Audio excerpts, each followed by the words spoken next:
Antes de mais nada, vem aqui embaixo, se inscreve no canal, dá a sua curtida e compartilha. Valeu!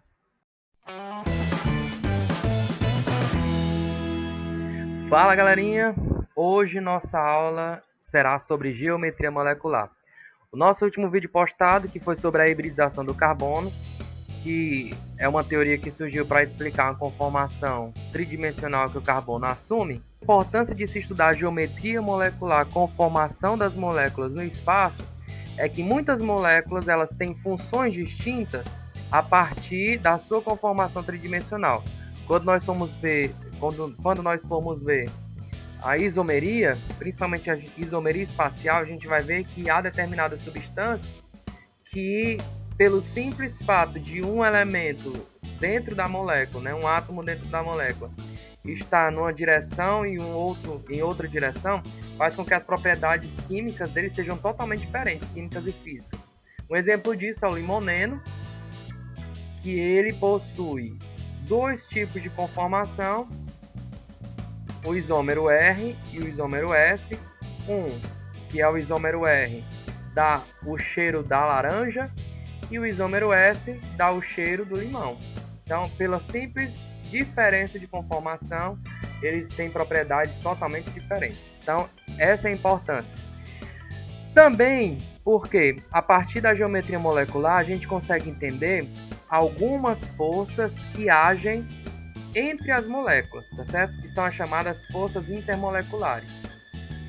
São 3 forças principais que a gente vai estudar aqui, e essas forças, a interação com que elas acontecem, a geometria das moléculas, faz a gente entender algumas propriedades físicas de alguns compostos, o porquê mudam, e como a gente pode prever a interação entre duas substâncias diferentes.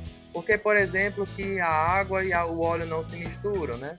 Então a gente tem como entender esse determinado tipo de fenômeno a partir da geometria molecular, a partir das interações intermoleculares, beleza? Então vamos para frente.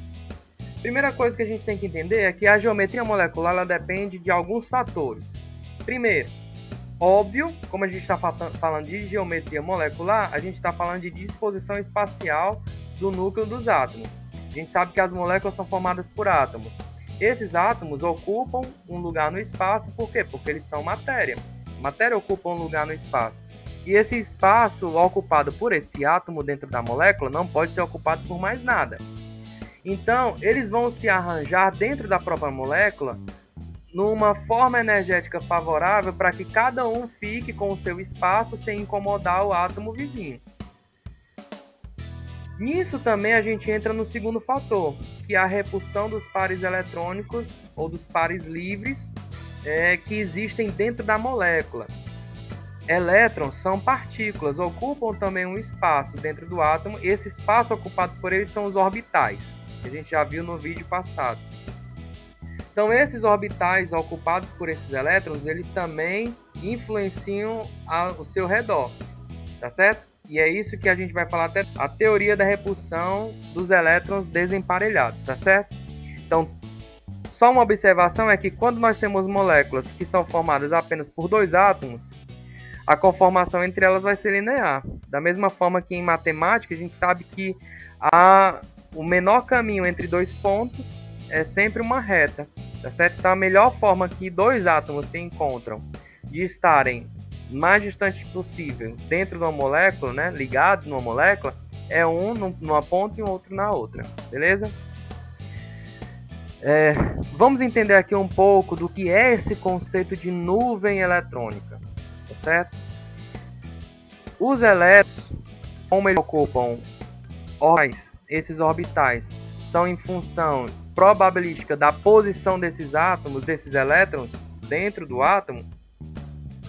Então a gente tem que entender que os núcleos atômicos, eles são envolvidos por uma nuvem de elétrons, que é a chamada eletrosfera, cada um desses elétrons nos seus orbitais.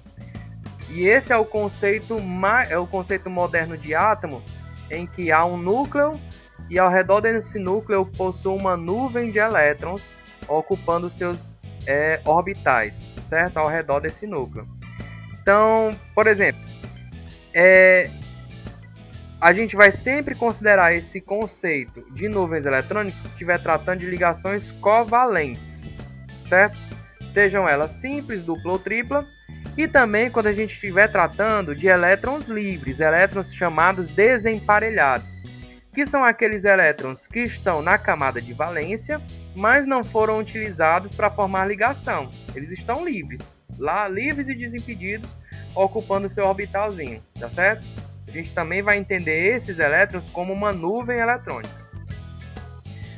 Então, o que é essa geometria, né?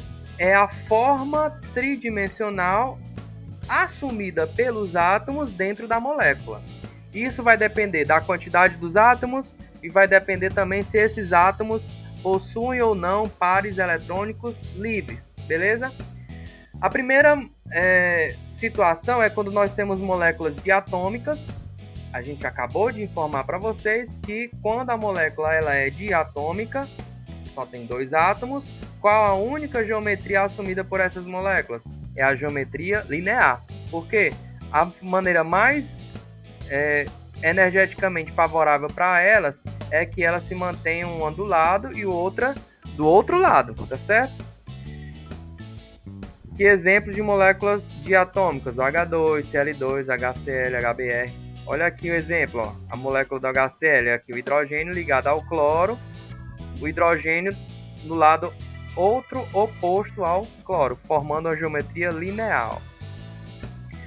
Agora entrando no campo quando as moléculas são poliatômicas, quando elas possuem 3 ou mais átomos dentro da molécula. Aí, gente, a geometria dessa molécula vai depender do átomo central. Franklin, quem é o átomo central? É aquele que está no centro da molécula e que todos os outros átomos dessa molécula, ou quase todos, ligam-se a ele, tá certo? Então vamos lá. Exemplos de moléculas poliatômicas. A gente pode ter com 3 átomos, como exemplo aqui o CO2, ó, CO2. Eu tenho 3 átomos. Quando todos os pares eletrônicos do átomo central, quem é o átomo central aqui dentre esses 3 átomos, na molécula do CO2? Carbono, ó, ele está entre o oxigênio e o outro. Então ele é o átomo central. Quando esse átomo central não possui nenhum par eletrônico que não é ligante, ou seja, todos os pares eletrônicos da camada de valência do carbono foram utilizados para formar ligação. Não sobrou nenhum livre. Que é o que não acontece aqui nos 2 oxigênios. Ó. Cada oxigênio tem 2 pares de elétrons que não foram utilizados para formar ligação. Estão livres aqui. Ó. Como o carbono não tem nenhum, então a geometria ela vai ser linear. Quando esses agora com 4 ligantes ou com 4 átomos. Um exemplo aqui, o SO3, olha, trióxido de enxofre. Eu tenho o enxofre como átomo central e 3 outros oxigênios ao redor desse átomo central que é o enxofre. Da mesma maneira que o carbono, aqui o enxofre não possui nenhum par eletrônico livre, tá certo? Isso faz com que a geometria assumida por essa molécula é a geometria chamada trigonal plana. Ela forma exatamente um triângulo em que todos esses 4 átomos, aqui do trióxido de enxofre se encontram no mesmo plano, certo? É um triângulo plano. Olha só aqui, ó. Lembra que eu falei para vocês que a hibridização não é um fenômeno exclusivamente do carbono? Aqui eu tenho o bromo, ó, com a hibridização sp2, ó. Como é sp2, ela tem uma conformação trigonal plana. Esse ângulo aqui é de 120 graus. Voltando para moléculas com 3 átomos. Só que agora cujo átomo central possui um par de elétron não ligante. Lembra que eu disse para vocês? Pares de elétrons são considerados também como nuvem eletrônica e ocupam um lugar. Então, o que é que acontece? Lá na molécula do CO2, quando você observa aqui, ó, não tem nenhum. Então, a maneira mais confortável, energeticamente falando, para que o oxigênio se encontre na molécula, é esse oxigênio mais distante possível desse outro oxigênio. Imagina aí você amarrando duas bexigas numa festa. Quando você amarra as duas bexigas, elas não ficam de maneira angular, elas ficam retas. Por quê? Porque a maneira mais fácil para elas ocuparem o espaço é uma ficar o mais distante possível da outra. Aqui, naturalmente, seria também esse oxigênio ficar o mais distante possível desse, mas ele assume essa conformação angular. Por quê? Porque esse parzinho eletrônico aqui, ele também ocupa um lugar. Então, o que é que acontece? Ele empurra as duas ligações aqui para baixo, forçando elas a formarem esse ângulo. Por isso que a molécula, tanto do SO2 como H2O também, elas formam uma molécula angular. Angular plana por quê? Porque os três elementos dessa molécula pertencem ao mesmo plano. Se você traçar um plano, todas elas vão pertencer ao mesmo plano. Vamos lá. Agora, com 5 átomos.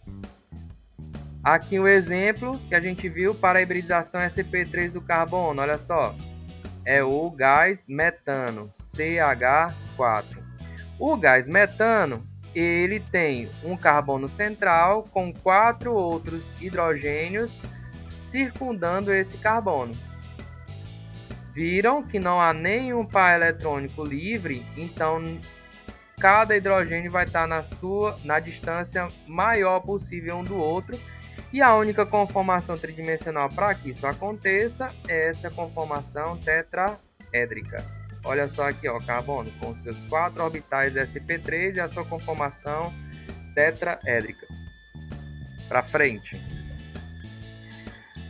Quando eu tenho, olha, 4 átomos,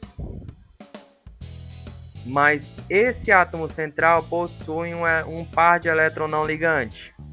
Se não existisse esse par eletrônico, da mesma forma que o SO3, ficaria o nitrogênio no centro e cada hidrogênio no vértice formando um triângulo plano.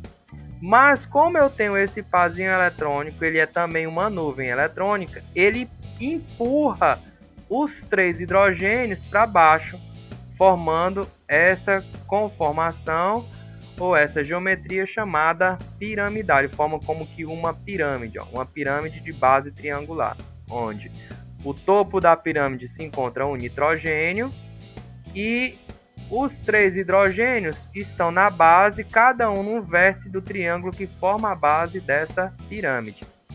Agora com 4 ligantes e 2 não ligantes. Uma molécula agora também com 5 átomos.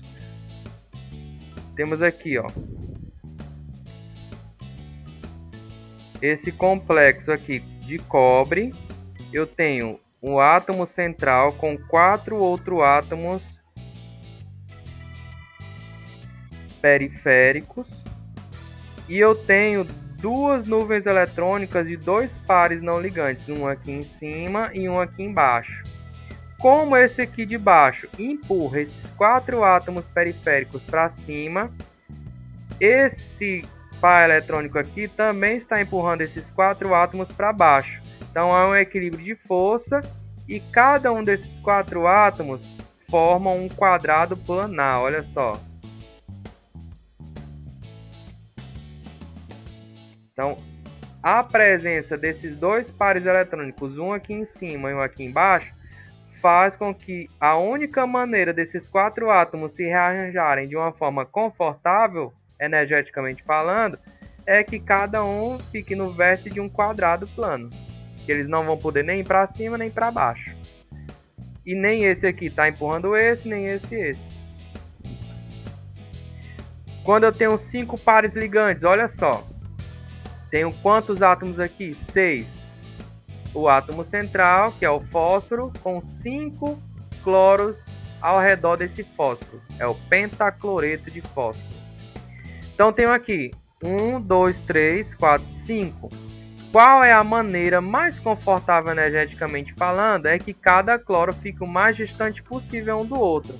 Ora, qual a distância mais... qual a maneira de 3 pontos ficarem mais distantes um do outro? É que distantes? É formando um triângulo.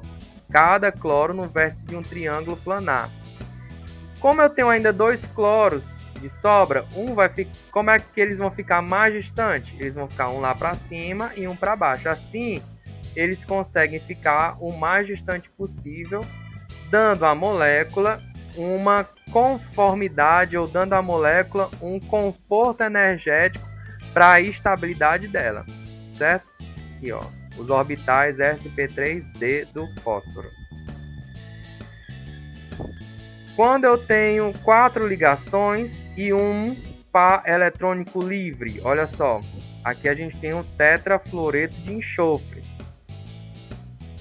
São 4 flúors ligados ao enxofre, 4 ligações, olha. Como aqui esse par eletrônico é como se fosse uma outra ligação, ele vai formar um triângulo como esse aqui, ó. Formaria isso. Se fosse um outro fósforo aqui, ele teria essa mesma geometria. Errou! Mas no lugar do elemento, que aqui é um cloro, aqui é uma nuvem eletrônica. Então ele está lá ocupando o espaço desse outro vértice do triângulo. Se a gente girar essa molécula, a gente vai observar que ela vai ter uma conformação como uma gangorra de Parker, ó, onde esses 2 átomos são a base e aqui os 2 assentos da gangorra. Aí a gente vai aumentando a complexidade aqui das moléculas, ó. Agora, sendo 3 pares ligantes e 2 não ligantes. A gente tem, ó. Vamos voltar aqui, ó, para essa molécula bem aqui, ó.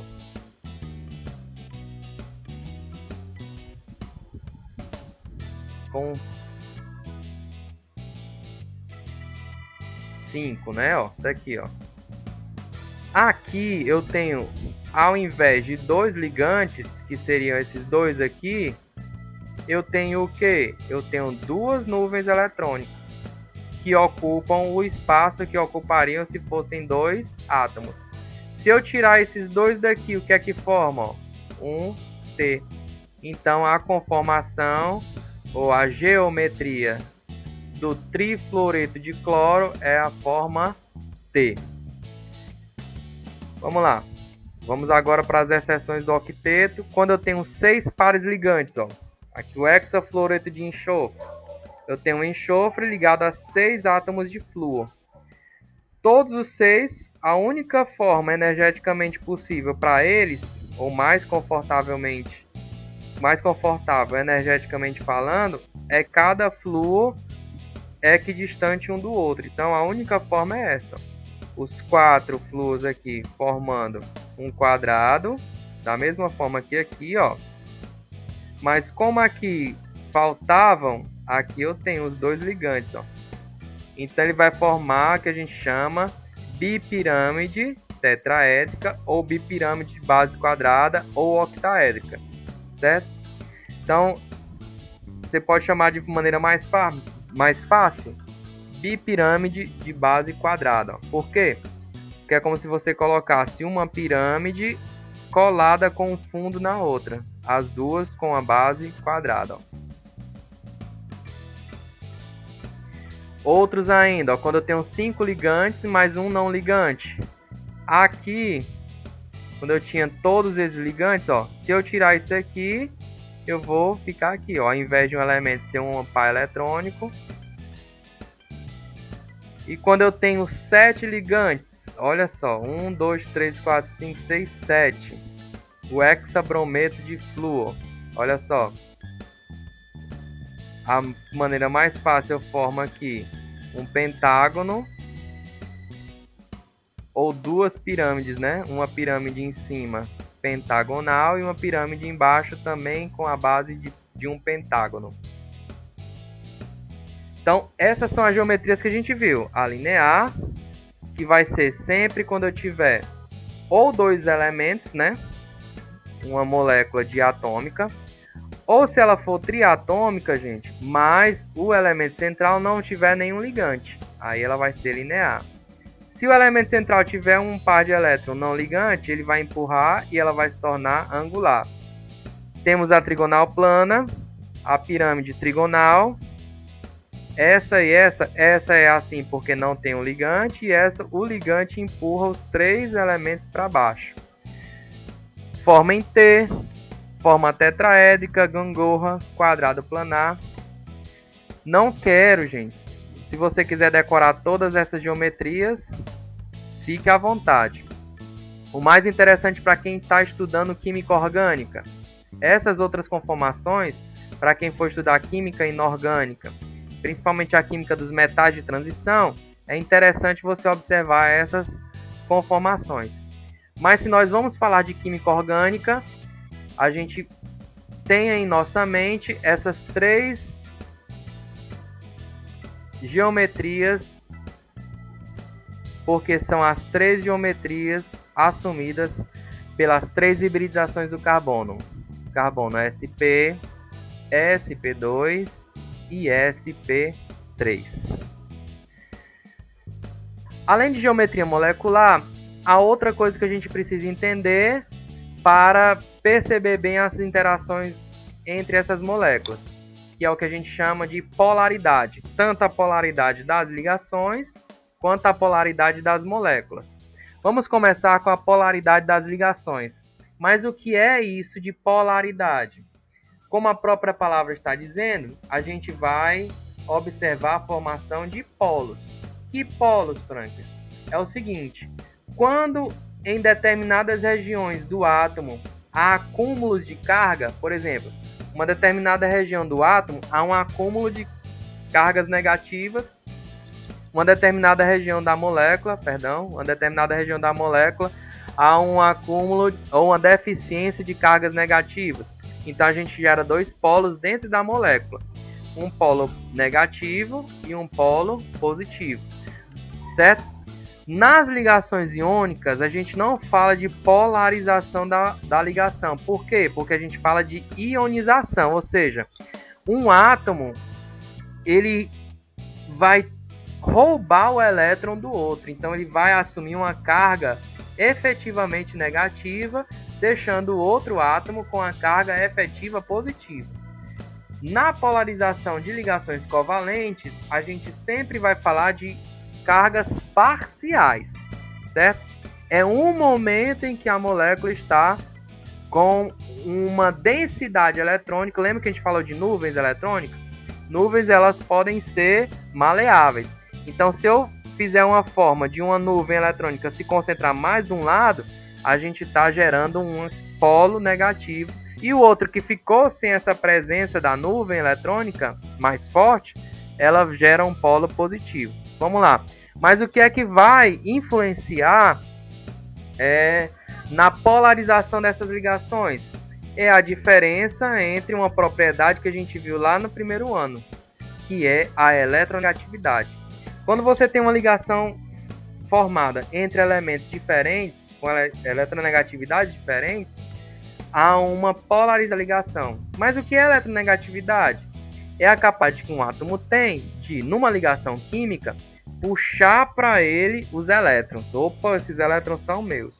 Quando ele faz isso, ele faz com que a nuvem eletrônica se desloque e fique mais sobre ele, deixando o outro átomo, não que ele vá arrancar o outro átomo, o elétron do outro átomo, mas o outro átomo vai estar deficiente daquela nuvem eletrônica, porque ela vai estar mais deslocada em direção ao elemento mais eletronegativo, gerando uma polarização, tá certo? Então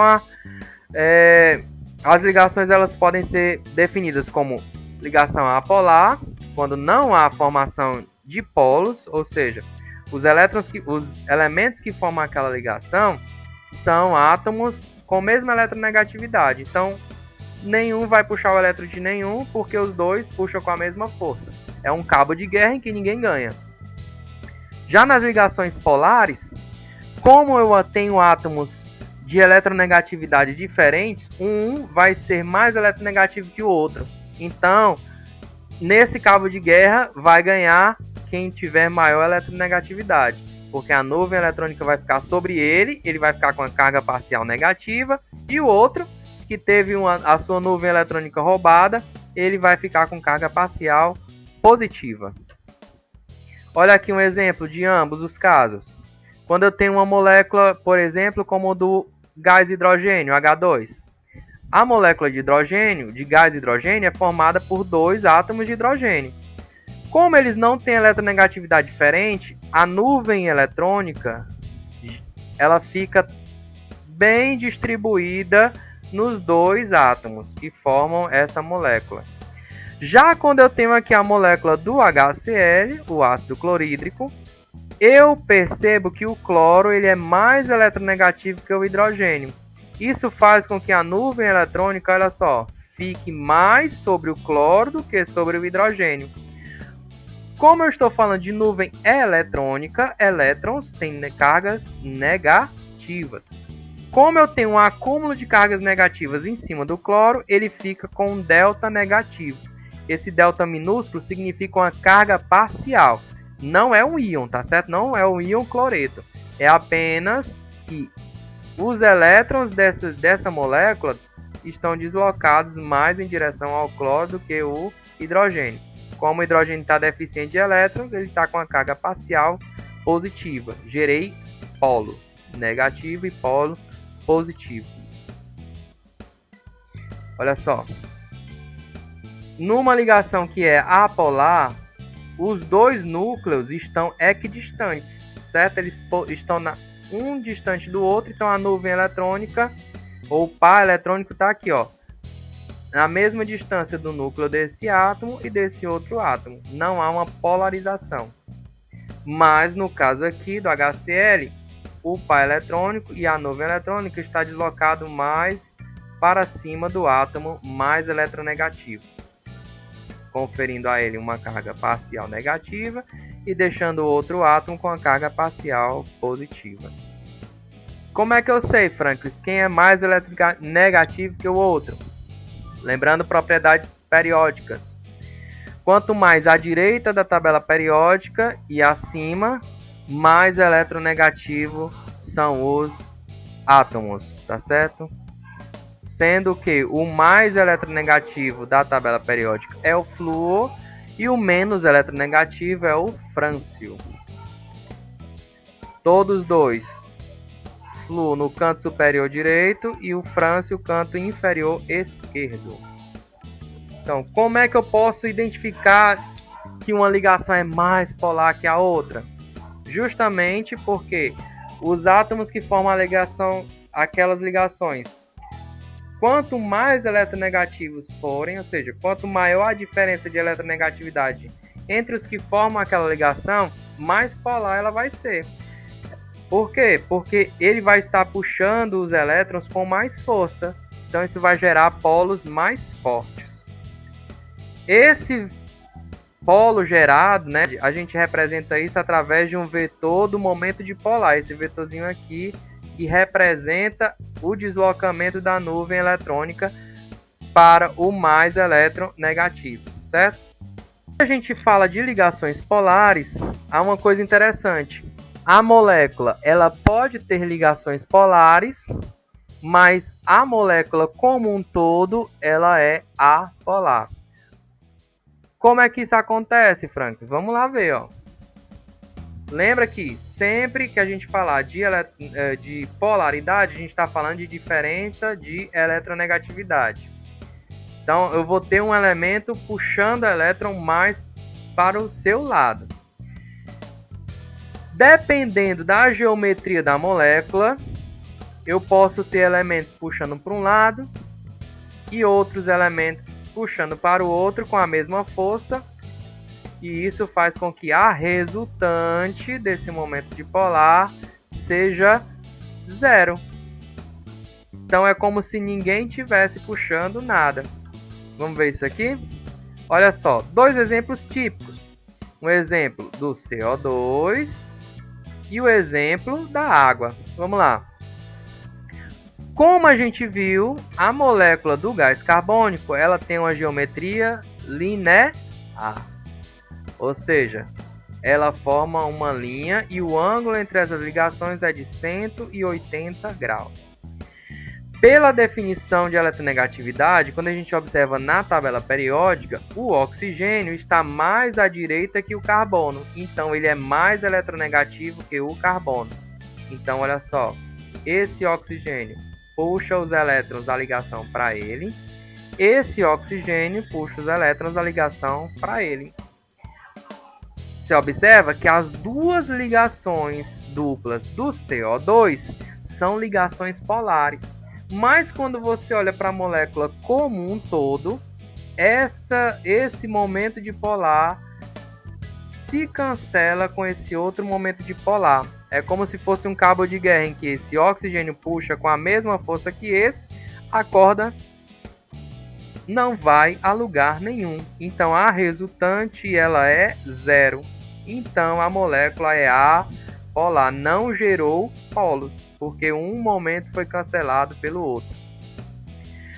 No caso da molécula da água, a conformação dela, a geometria é angular, não é linear, e o oxigênio é mais eletronegativo que o hidrogênio. Então, olha, ele puxa esses elétrons para cima, puxa esses elétrons para cima.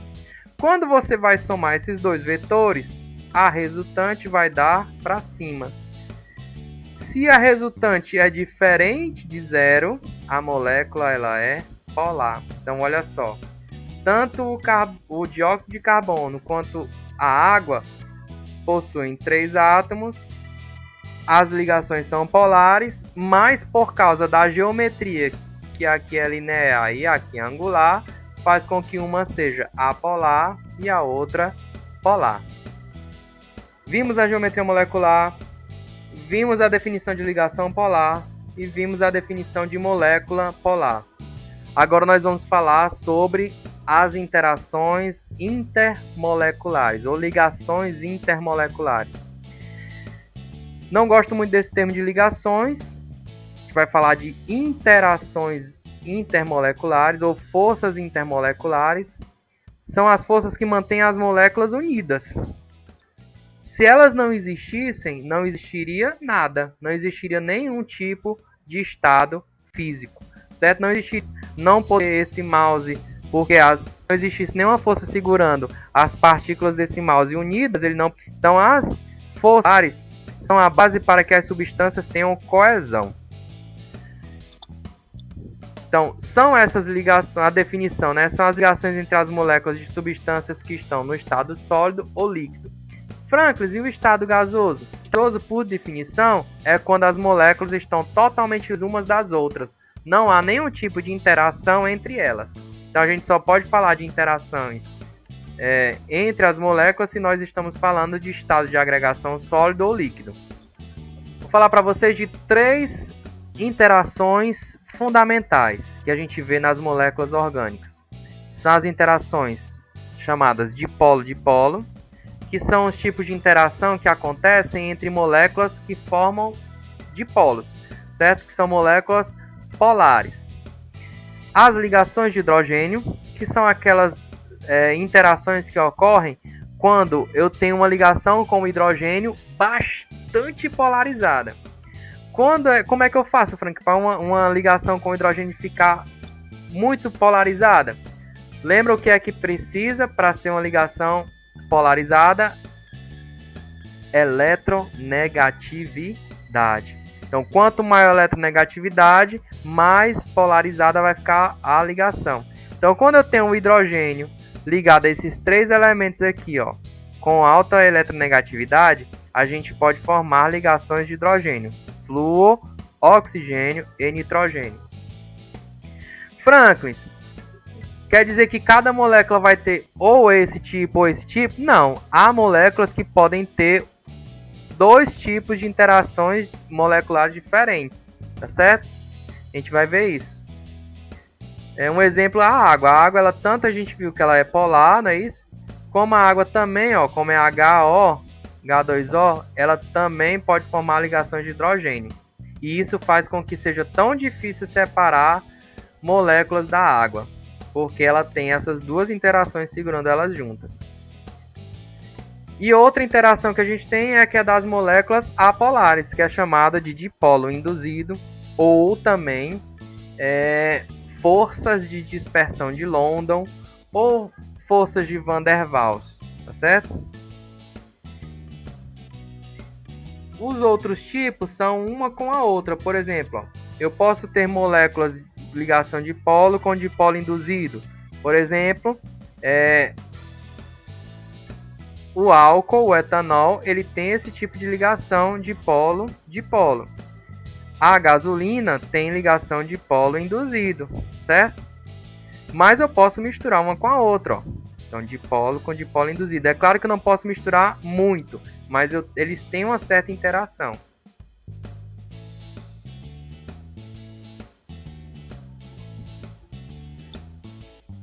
Em que essas forças intermoleculares afetam as propriedades desses compostos? Vamos falar de duas propriedades principais: os pontos de fusão e de ebulição e a solubilidade. Então, os fatores que fazem com que um ponto de fusão e um ponto de ebulição seja mais alto ou mais baixo é justamente a força com que seguram essas moléculas. Se eu tenho interações muito fortes, capazes de segurar as moléculas de maneira bem forte, vai ser mais difícil eu separar essas moléculas. Então, se eu quiser ferver para separar totalmente elas, eu vou precisar de muita energia. Então, o ponto de ebulição dela vai lá para cima. Então, percebem a relação entre as forças intermoleculares e os pontos de fusão e de ebulição? Quanto maior é a intensidade dessas forças, mais difícil vai ser separá-las, então pontos de fusão e de ebulição também vão aumentar. Então aqui eu tenho uma ordem crescente da intensidade dessas interações que eu falei para vocês. Quem é a mais fraca? São chamados de polo induzido, ou seja, as moléculas apolares, gente, elas são as mais fáceis de se separarem, certo? São as de polo induzido. As moléculas que são polares, elas já têm uma força maior unindo essas moléculas. E a interação mais forte entre essas moléculas orgânicas são as ligações de hidrogênio, certo? E, Franklin, em uma molécula que tem a ligação de hidrogênio e dipolo-dipolo, como a água, aí é tão difícil separar as moléculas da água que o ponto de ebulição dela é 100 graus Celsius. E uma outra coisa, essa interação tão forte entre as moléculas faz surgir uma outra propriedade que a água possui, que é bem interessante, que é a chamada tensão superficial. Todos aqui nós já vimos vídeos de, às vezes, aqueles mosquitos que ficam sobre a água, né? Boiando. Não, eles nem chegam a boiar na água, eles não conseguem atravessar uma rede formada de moléculas porque a interação é muito forte. O peso do mosquito não tem força suficiente para separar as moléculas de água da superfície da água. Então ele consegue ficar em pé, literalmente andando sobre as águas. E se você observar também, quando você coloca uma gota de água na superfície, seja meio oleosa, gordurosa, a água imediatamente forma uma bolha, né? Ela forma uma gotícula. Isso porque ela não se espalha, ela forma aquela bolha. Por quê? Por causa que a superfície ao redor daquela bolha é tão forte que ela não consegue se espalhar normalmente a água, certo?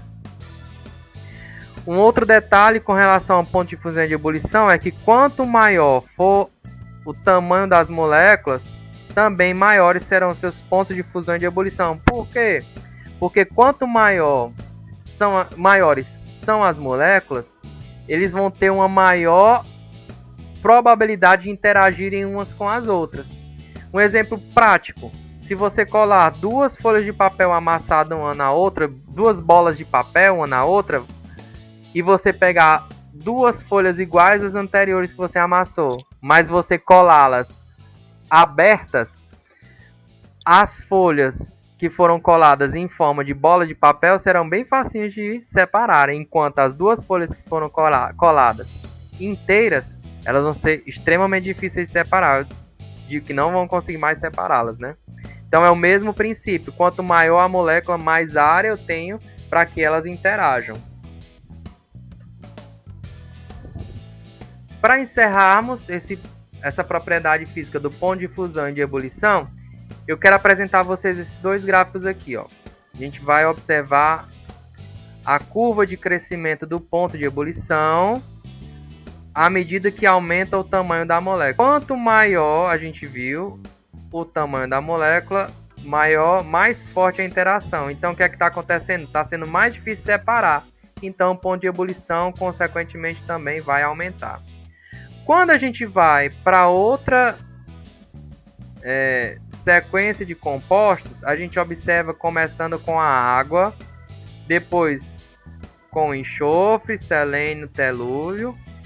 A gente observa que o oxigênio é o menor dos átomos, mas é o que possui o maior ponto de ebulição. Por quê? Então, os outros seguem a mesma lógica. Está aumentando o tamanho, aumentando o ponto de ebulição. Mas a água saltou da curva. Por quê?